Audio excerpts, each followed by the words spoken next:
We Keep It Lit Radio's exclusive guest speaker. What's cracking, radio world? We out here hanging out with BLEEV on We Keep It Lit Radio. Got a real special guest in-house we're going to talk to today. We all know you heard of him. MIMS out there from New York. MIMS, how you doing out there, sir? What's good, man? Everything's straight. Can't complain. Happy New Year to you and, you know, your team, your family over there. Thank you very much, sir. We try to have a blessed year, and we definitely try to keep things moving on our side. We're really glad you took the time to call in. We know you're a very busy man. How have you been? How was your 2012, sir? You know, I mean, it's always good to leave one year and enter a new year, man. It's always good to see another day. So I had a really productive year last year. Definitely a good tour year for me, like always. And, you know, I guess the one thing about last year that I appreciated, I definitely got to spend a little bit more time with my friends and family. You know, sometimes when you live the road life, you don't get to stop and breathe. And you know, last year I definitely got to spend a lot more time just kind of around the people I grew up with, man. So that's always appreciated. I definitely see you moving. You're definitely a man who knows how to, you know, work all sides, I think, of the industry. And the one thing I see you do is the aspects of the digital market. You handle Twitter very well. You know, I picked up some key points from you, and I see you got your team out there. You're one of the artists that actually employs and actually indulges into their team and talks to their team in their respective cities. Yes, indeed. Was that something you thought of going into it? Just like, I got to keep, you know, Twitter in my mind frame and YouTube and attack these, because you really handle those in the forefront. You get on World Star, you stay relevant digitally. I mean, how hard is it to do that?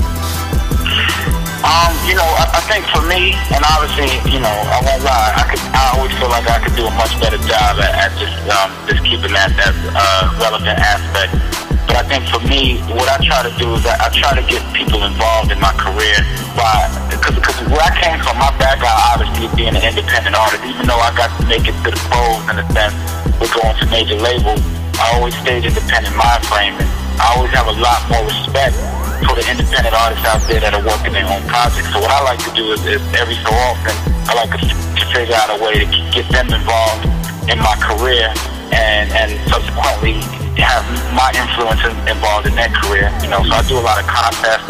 I do a lot of, you know, things that I mean, I did this open bars mixtape a couple years back, a year and a half ago, I'm assuming. But what that did was it just allowed other artists out there to kind of jump on records that I did, projects that I put out, and it allowed them to kind of get a gist of how the game is and the business is, man. And that's how I see myself staying relevant by getting involved with a lot of independent artists. That's awesome, because you're a top Billboard artist, you know, and coming from someone in the Bay, we seen you like blowing up at a time when a lot of New York artists weren't blowing up. You kind of took that reign, you know, and kind of held it down for their section. So I know out in the Bay, we kind of wonder, you know, how does New York kind of operate? You know, because I know they're on a very fast pace out there. Definitely. I mean, you know, New York, the one thing about New York is that you're talking about one of the most, if not the most populated city in the country, you know, so let's be honest, when you say crowd in a barrel, like, this is the mecca of it, you know, there's 100,000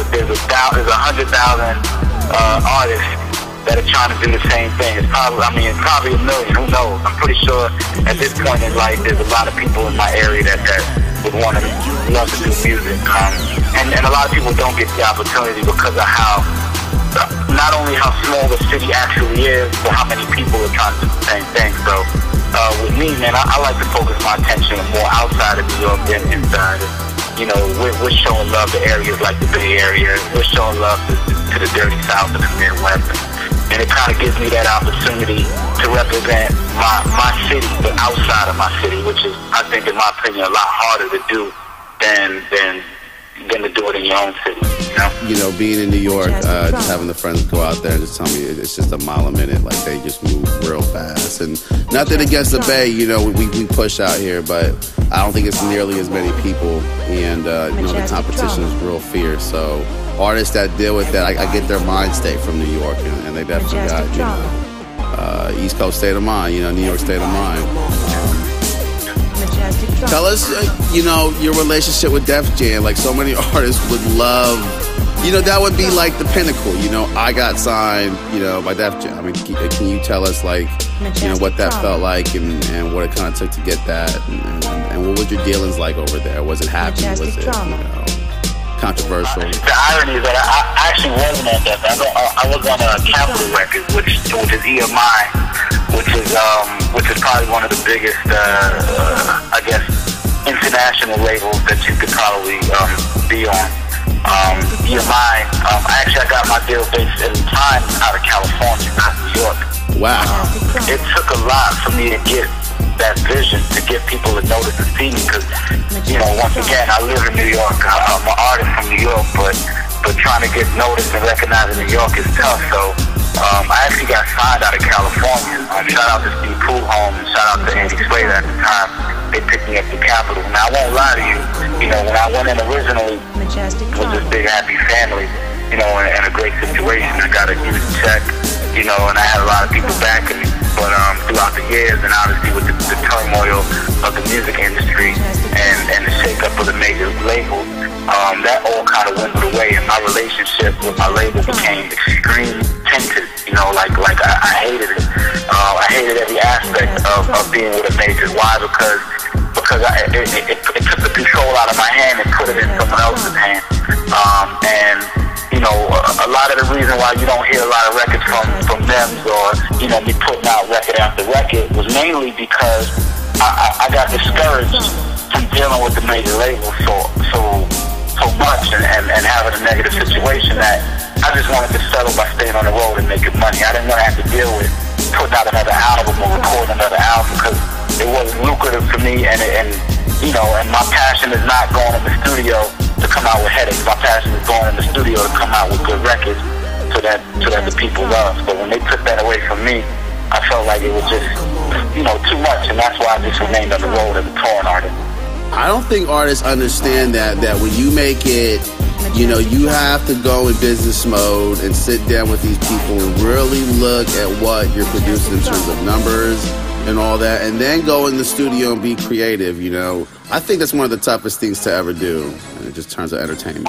I mean, it takes away from everything. I mean, you know, prime example, you know, I had maybe 2 or 3 albums recorded before I put my first album out, which is The Music Is My Favorite album, which is the album that had This Is Why I'm Hot on it. But the minute the success of This Is Why I'm Hot took off, I kind of had to go back in the studio and reinvent the album because that's what the fans wanted, that's what the labels wanted. They wanted another This Is Why I'm Hot. So, you know, I came up with the Like This record, which was more up-tempo, you know, and I kind of took it away from the traditional New York style of rap, and I brought it more into a commercial-friendly zone.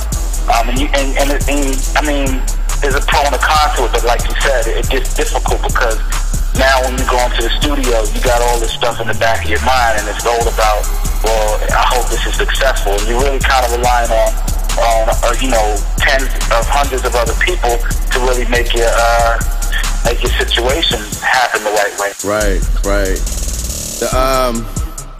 Dealing with those songs popping off, going on tour, how was that? You know, because that must have been a rush. I know in the Bay they were playing excessively. You were actually one of the first artists I felt like to kind of give us a shout out from another region, you know, that you didn't really have to, you know. I definitely I felt like, man, this man knows his market, you know, and this is like a very 21st century artist. Is an artist who knows about himself digitally and on the radio and on the streets.